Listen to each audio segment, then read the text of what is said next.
Hey Reddit, who do you believe is literally evil? I knew a guy who retired from an investment firm before he was 40. I inquired if I could get a job at the firm. He told me if you can look a woman in the eyes who scrubbed floors all her life and tell her that you can quadruple her life savings by investing in a stock you know is worthless, then you could work here. I felt sleazy just listening to him. I lost all respect for him. He preyed on poor, desperate people and ruined their lives so he could retire in his 30s. I found out from a friend that the investment firm was a boiler room fly-by-night scam.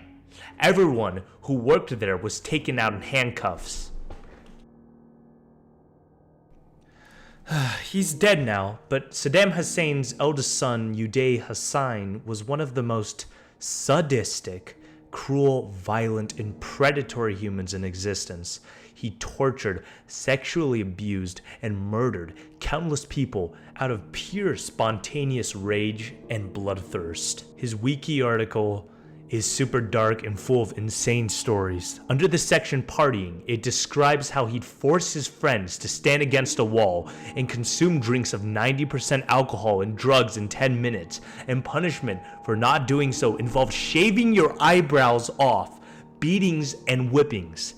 Definitely one of those kinds of people who actually deserve to be killed. Peter Scully ran a child snuff film production company out of the Philippines and inspired a few copycats to engage in the hardcore snuff industry. In reality, he was a member of several virtual communities of abusers on the dark web, distributing images on so-called hardcore websites where images of violent sexual and physical abuse are shared, and where he had a membership level of rapist. They asked Graham to unlock his laptop. The police did, but he refused. However, he willingly handed over his phone and a passcode. Big mistake. Cached onto it were 3 images he didn't even know were there. 2 of dead children and 1 of a baby being stood on. Church cults in general. My uncle fell into one of these cults, and it ruined him and his family for a long time. My cousins had to be given free lunches by neighbors, school, my grandparents, and our aunt, also my family. All they would eat is bread and, if they're very lucky, oatmeal. Aunt and uncle gave away almost all their money to the cult. It took a lot of convincing for them to stop. My cousins turned out relatively okay for themselves, but I know it affected them quite a bit to this day. Edit. I wasn't expecting this comment to blow up so much, but I was asked what cult the family was in.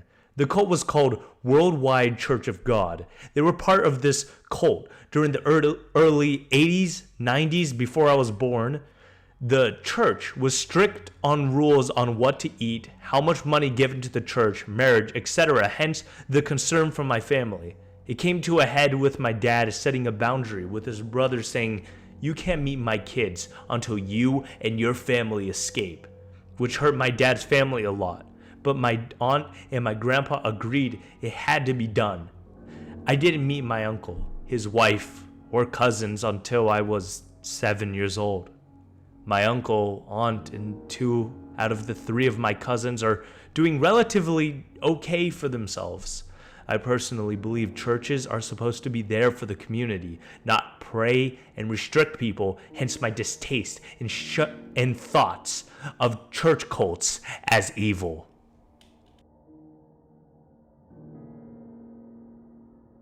U.S. Army soldiers Paul Cortez, James Barker, Jesse Spielman, Brian Howard, and Stephen Green gang raped and murdered a 14-year-old Iraqi girl named Abir al-Janabi in 2006.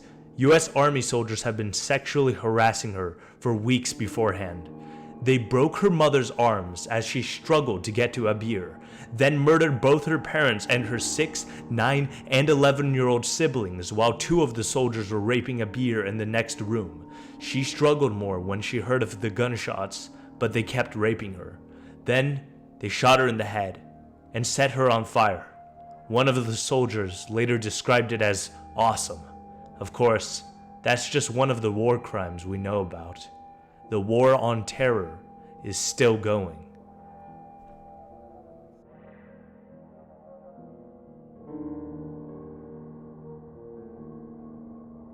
I've met evil once. When I was very new to teaching, I encountered a student who was off.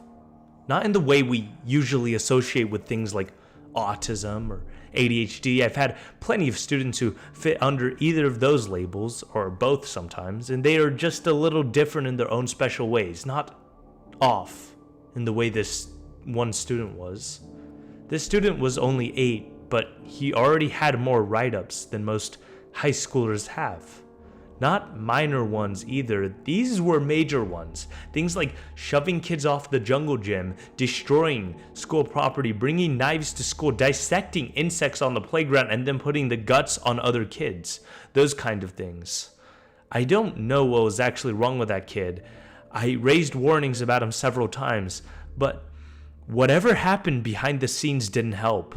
And I wasn't terribly surprised when 12 years later, the kid went to prison for murdering the girl he had been stalking. I started teaching to help children, but sometimes you just can't offer the help a child needs.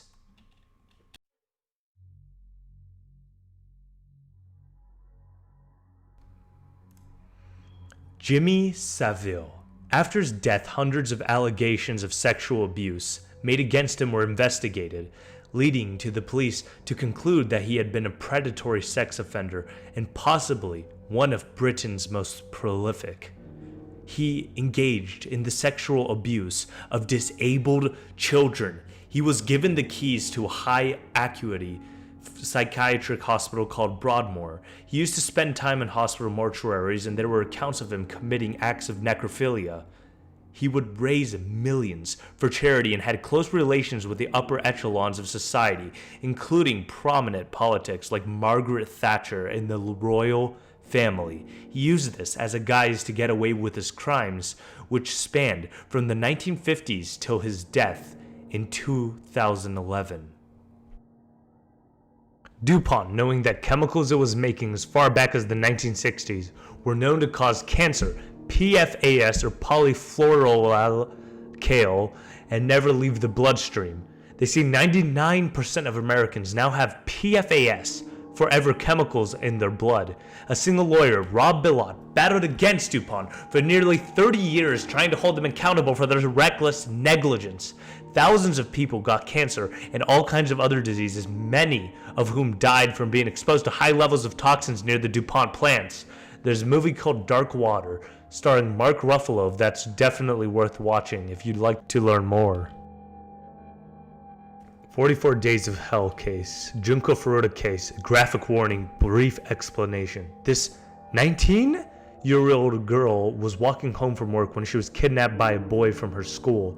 She was raped many times a day by not just the boy who kidnapped him, but also his friends.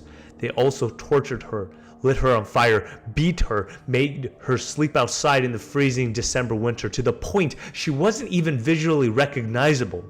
One day, after beating her for 2 hours, she passed away. The kidnapper then decided to put the girl's body in a drum and fill it with concrete and dispose of it. They were caught and questioned for raping a different girl. The police officers thought these boys could be responsible for unrelated murder, and so said that they knew about some sort of murder. This caused him to admit everything, thinking the police knew already what happened to the girl. I brushed over many details, but this case really made me sick after listening to it. Just search up 44 Days of Hell or Junko Furuta case if you're interested in the story. And you betcha, everyone who was involved in the beating and raping of Junko Furuta walked home free and are completely anonymous to this day. A kid at my school tortured animals for fun. Cats, hamsters, dogs, birds, rats, chickens, and rabbits. He would show pictures of their dead bodies. There is much worse, but the fact he has zero consequences scares me to death on what exactly he is capable of and what potential he has as an adult now. Probably Peter Scully and his website No Limits Fun. I can't imagine being so sick as to hurt babies and young girls for your own amusement and money. I am normally against the death penalty, but he is my one exception. The Candace Newmarker case. She was suffocated to death in a rebirthing therapy session via 3 adults sitting on top of her, a 10-year-old girl, mind you. During the therapy, she was screaming for help and vomited and defecated herself, and the therapist told her to stay in there with the poop and vomit. They also called her a quitter for not being unable to get out from under the blanket repeatedly, and they didn't even go through their full sentences. Guys from my city is in prison right now for murder. He killed his wife in a parking lot in May 2010. He handcuffed her to a railing and stabbed her to death with a hunting knife. Fucked up part is that, listen to this, he's gonna get out of prison someday. He's serving life without parole for 20 years, but once he's served 20 years, he's eligible for parole. Justice system over here is fucked. He shouldn't be getting out ever. The Moores murderers, Ian Brandy and Mira Hindley. They murdered, tortured, mutilated, and molested children while audio recording for their own sexual gratification, and then left the bodies in the Yorkshire moors. They take a photo of themselves at the spot of each grave.